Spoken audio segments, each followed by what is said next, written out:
Hello everyone, Dr. Victoria Scribo here, speaking to you from the Seeds of Transformation Healing Center in Wareham, Massachusetts.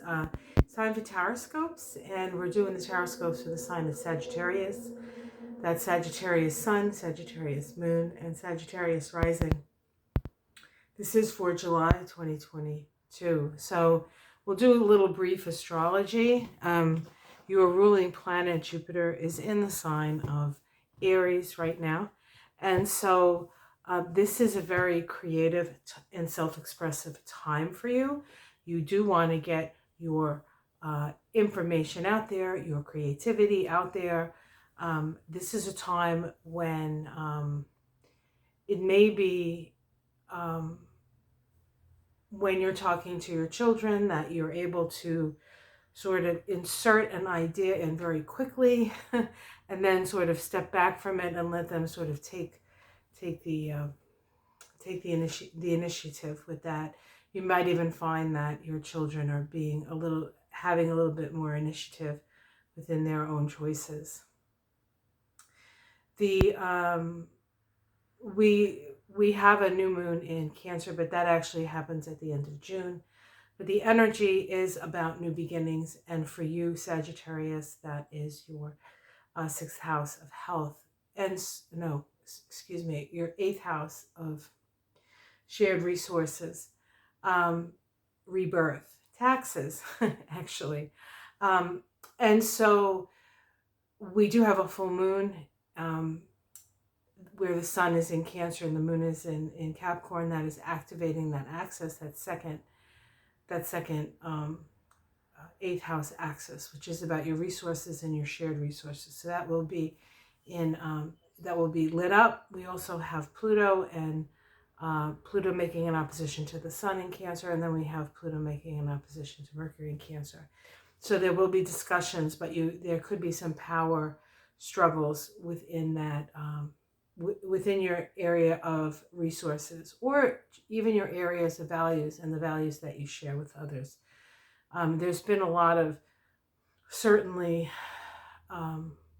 lines in the sand where where you get to actually see where people stand in a situation. And we just had another one of those. And you get to find out things that you would normally not talk to people about, perhaps you're talking to them about. So there can be a little issue with values, whether they line up with the person that you share your life with or they don't. So that could be an issue. It could also bring up power struggles. Maybe you awaken to a realization and your partner isn't too thrilled about it. So just possibilities, not necessarily absolute, certainly. Let's see, what else do we have? We do have the sun moving into Leo. That is going to stimulate your the part of your chart that deals with your ability to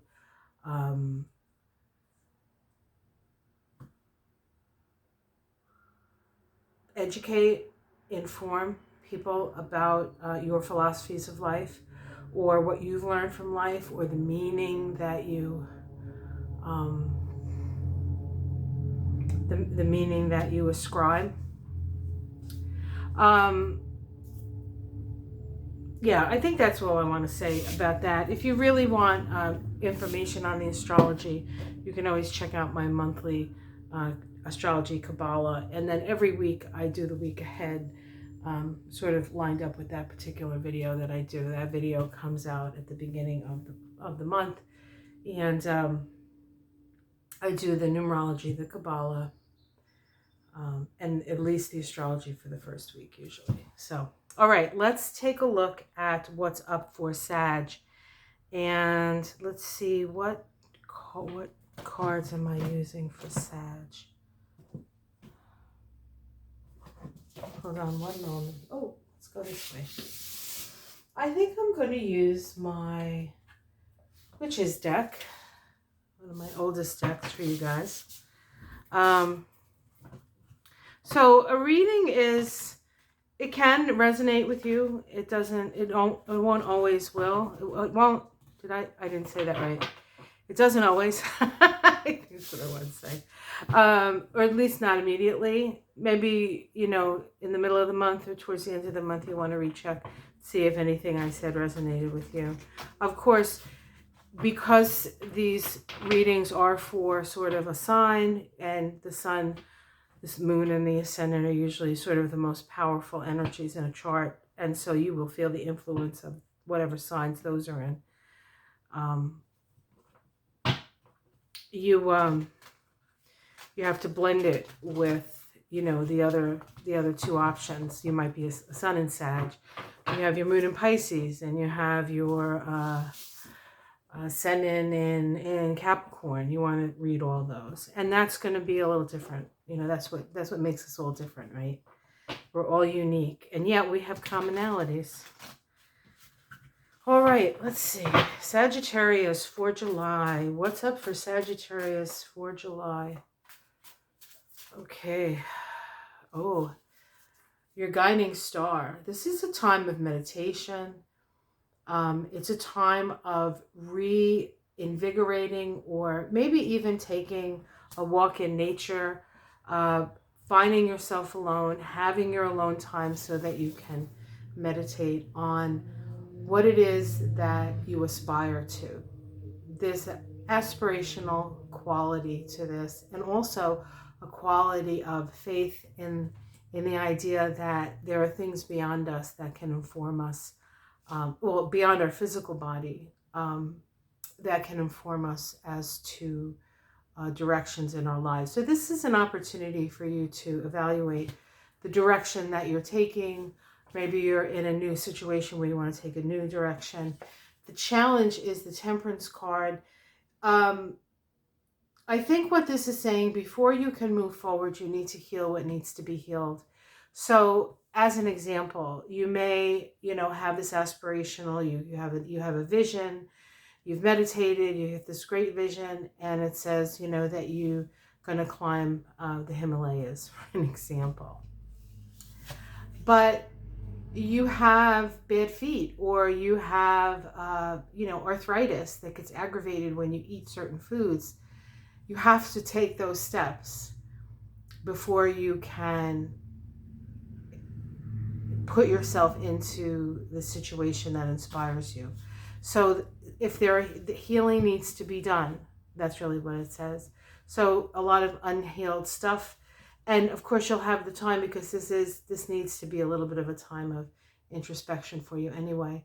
So you should have the time to sort of evaluate what needs to be fixed, what needs to be healed, before you can, you know, go on the big adventure. And that can be also, it doesn't necessarily have to be physical healing, but certainly if you want to, say, quit your regular job and do something else that you really love, you may have to temper your lifestyle so that you can, and sort of taper it down so that you can pursue your dreams, because sometimes the things that we hold around us are the things that kind of hold us back. There's a change in fortune for you at the root. So this is a new cycle for you. If things have been challenging, know that you're moving on up. If you feel at the top of the world and you're a super person, beware, because we go through cycles. We never stay the same. Change is the only constant. In the past, we have the Ace of Cups, so there was an offer of love, unconditional love. This is a beautiful card. It's also a card of healing, or it could be a card of a birth of a child. Sometimes that's how that card sort of manifests itself. So, but something new, something that brought in love in the I would say in the recent past. In the sky, we have the Nine of Swords in this deck. It's about being at a stalemate, right? They're both up there. They both have their swords, but the ground that they're on is small, and so to actually do something to each other, it's almost impossible. And if they try to go first, they could lose their balance and fall on these spiky rocks. So there's a sense of sense of stalemate or truce out of necessity, out of necessity. So I think because it's in the place of the sky in the way I read the cards, it's usually some sort of, it could be divine influence. It could be the energy around you. It's actually a little bit too dangerous to act right now. So be aware of that. But you can stand your ground. In the immediate future, we have the Three of Wands. This is about creativity. It can be creativity with other people, or it can just be the birth of a creative project that is very, very close to your heart. So that is definitely something that you're going to be spending your time doing what you love and being creative. Very much so. How it's seen from the outside, that you have the capacity to visualize what it is you want to create and then create it. So people see you as very, very able, but with that comes a lot of responsibility. Like, this is a beautiful house. You wish you had that beautiful house, and there you get the beautiful house. And then you realize that it's a 300-year-old house and the roof needs to be replaced. So there's also that sense of taking on a responsibility. The responsibility of the creations that you make. So you could be that person. You say, well, I did this and I'm going to finish it and I'm going to move through it and then I'm going to do something else when it's done.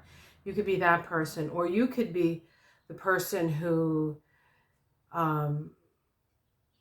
people see you kind of as that, or somebody who doesn't think about the unintended consequences of things. It could be either way. It depends on, who you're talking to, really. In the domestic situation, we have justice. So if there's been any legal issues, they will be resolved. And I would say they're probably going to be resolved to your benefit. The hopes and fears, the Two of Pentacles. This is getting paid well for the work that you do, right? Balancing the work with the compensation for that work. Make sure you hope to get compensated. The outcome is the Prince of Cups. In this deck, this means it's a little bit different than other decks. In this deck, this means that a wish or a feeling or something that you had hoped for is on its way coming to you. Let's see if we can figure out what that is. Love. Oh boy. Wow. Well, if you were wondering, well, certainly love or a choice around love. Love or a choice around love. Let's see what's underneath. We have the Queen of Wands. This is a new creative idea, taking the first steps in that, followed by being willing to emotionally invest in that first step. And then we have the Empress. This really is about you opening up to abundance.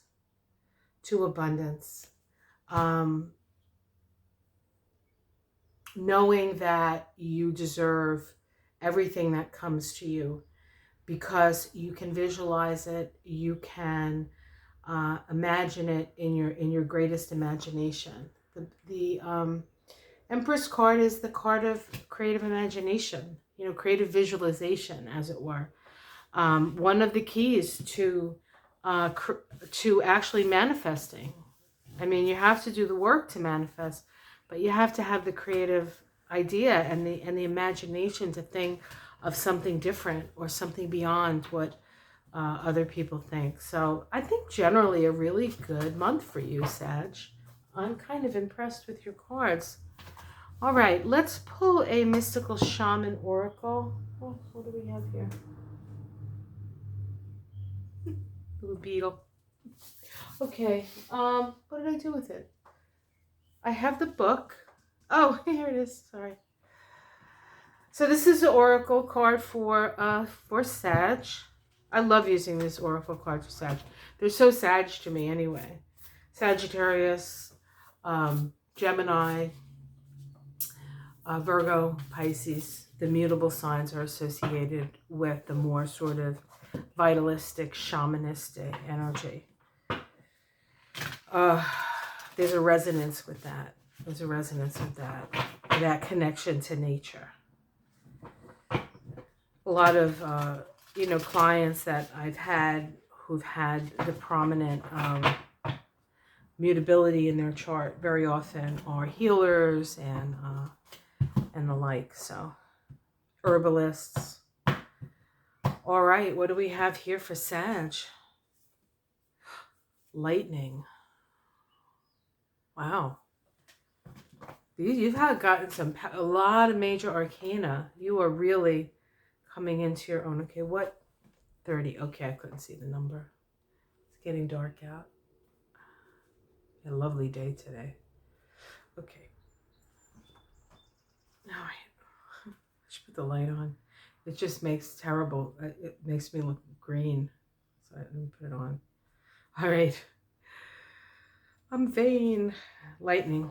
I'll hold the card up so you can see it while I read it. Oh, isn't that interesting? Maybe I'll do this. Like that. There we go. There's the card back there, lightning. The formidable electrical discharge of a lightning bolt brightens the sky and strikes the earth, accompanied by the mighty sound of thunder. This phenomena has a positive aspect. The light illuminates the earth and the psyche, but there is a destructive side as well. The bolt can burn and even kill if it is too strong. The invitation for this card: the forces of the upper world are investing their gathered energies to ignite you with a new inspiration and creativity, hence the star card, I imagine, right? And the star card, which was your first card that came up, is associated with Aquarius and Uranus, and Uranus rules lightning. Allow this divine gift of awakening and to take root in your being and enjoy a renewed sense of clarity, passion, and vision. Now, this is the medicine, because not everybody is on this side of this energy, so I like to read them both. Life has gifted you with a destiny that is in alignment with your passion and in harmony with all existence on earth. Now lightning has come to jolt you into accepting your destiny. Oh, so true, so true. Let this initiation release what is in the way of your fulfilling your life purpose. Otherwise, you're bound to your karmic fate. This is a time to be courageous and daring. Going to be an interesting July, Sag. All right, well, I hope you enjoyed that. Please like and subscribe. If you would like a reading with me, you can reach me at my website, theseedoftransformation.com. There will be something in the description below where you can click on if that's something you're interested in. Have a wonderful, wonderful month, and I will see you again in August for the Taroscopes for August for the sign of Sag. Okay, guys, take care. Namaste.